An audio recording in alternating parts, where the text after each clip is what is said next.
Après les paiements en ligne, après les fusées, après les voitures, après les réseaux sociaux, Elon Musk se lance dans le design. Et oui, vous ne rêvez pas. Elon Musk s'est lancé dans le design et bon, beaucoup n'en parlent pas, mais je pense que les designers devraient vraiment prêter attention à cette vidéo si particulièrement. Il y a 2 semaines et demie, j'ai découvert une entreprise, un laboratoire d'intelligence artificielle du nom de OpenAI.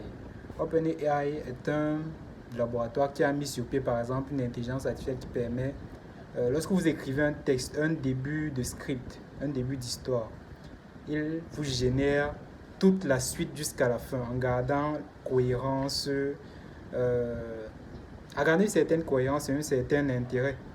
Donc, ils ont commencé par là et bien après, ils ont développé cette même intelligence artificielle pour l'appliquer à la génération d'images. Et ça a donné naissance à DALL-E 2. J'ai fait plusieurs articles sur ce profil-ci où j'en parlais en ayant pour titre les designers vont disparaître. C'était un peu pour choquer, mais en fait, c'est une question que je me pose réellement.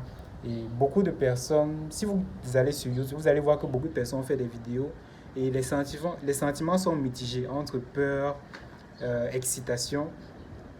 Et moi, ce que je vois surtout, c'est que Elon Musk, à chaque fois qu'il est entré dans un secteur d'activité, il a changé toutes les règles de base.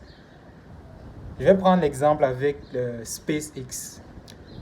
Elon Musk nous a démontré avec SpaceX que la NASA, en fait, c'est une entité de paresseux.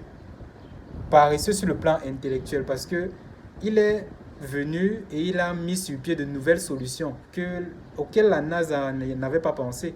Lorsqu'il demanda à ses ingénieurs s'il n'était pas possible d'envoyer une fusée dans l'espace et de reposer le lanceur pour gagner en coût, les ingénieurs lui ont dit c'est pas possible, que c'est impossible, mais il a insisté et aujourd'hui il envoie les fusées dans l'espace et il repose les lanceurs. Si bien que la NASA a été obligée de faire un partenariat avec ce dernier afin de déléguer un certain nombre de charges. Vous vous rendez donc compte que le même monsieur qui a d'ailleurs acheté il y a peu de temps Twitter va entrer dans notre secteur du design. Moi, il y a un logiciel, il y a une plateforme que j'entends beaucoup de designers dénigrer, la plateforme Canva. Canva a été une innovation dans le sens où elle permet de réaliser des visuels sans vraiment avoir des notions pointues sur la maîtrise des outils avancés comme Illustrator ou Photoshop.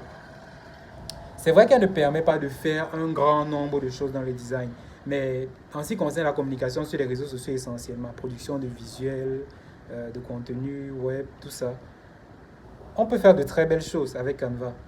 Donc, pendant longtemps, j'ai été de ceux-là qui dénigraient Canva. Je me rappelle même en janvier dernier, lorsque je formais des personnes à ce qu'ils puissent maîtriser Illustrator et Photoshop pour pouvoir faire du design.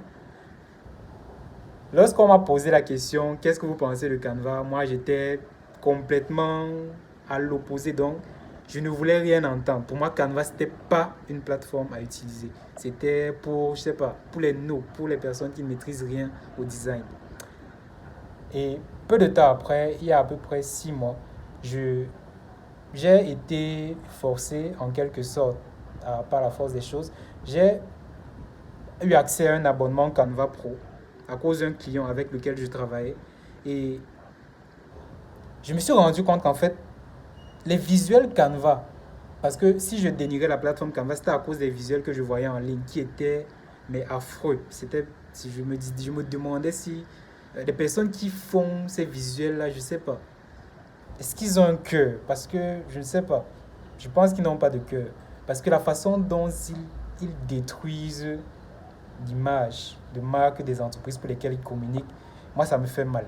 Donc, je me suis rendu compte que Canva, en fait, est une excellente opportunité si vous avez des notions de base du design. Si vous avez déjà, peut-être comme moi, un peu d'expérience dans la conception des visuels de communication, si vous avez des connaissances de base, vous pouvez très bien communiquer. Vous pouvez très bien produire des visuels de qualité. Et demain, lorsque l'intelligence artificielle va arriver, les mêmes qui refusaient Canva avant seront les mêmes qui vont s'opposer à cette intelligence artificielle. Mais ce qu'ils ne savent pas, c'est que elle n'arrive pas pour faire figuration. Elle va entrer. Elon Musk n'est pas du genre à entrer dans un secteur d'activité et faire un peu, essayer.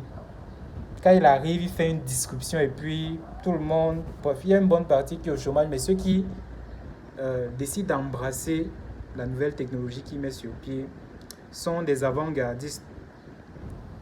Donc cette vidéo était surtout pour informer, donner l'information à ceux qui ne l'ont pas sur Canva, sur les évolutions du design surtout, j'ai dit Canva, sur les évolutions du design et de ce que les designers ont besoin de savoir s'ils veulent être au même niveau d'information que tous les autres sur la planète. Il y a Microsoft Designer qui est sorti dernièrement. Quand DALL-E 2 est sorti, j'ai fait l'article. Les gens ont dit non, ça va toucher au compositing, ça va pas vraiment toucher à la conception de visuels de communication, identité visuelle. Mais allez regarder Microsoft Designer et revenez me dire.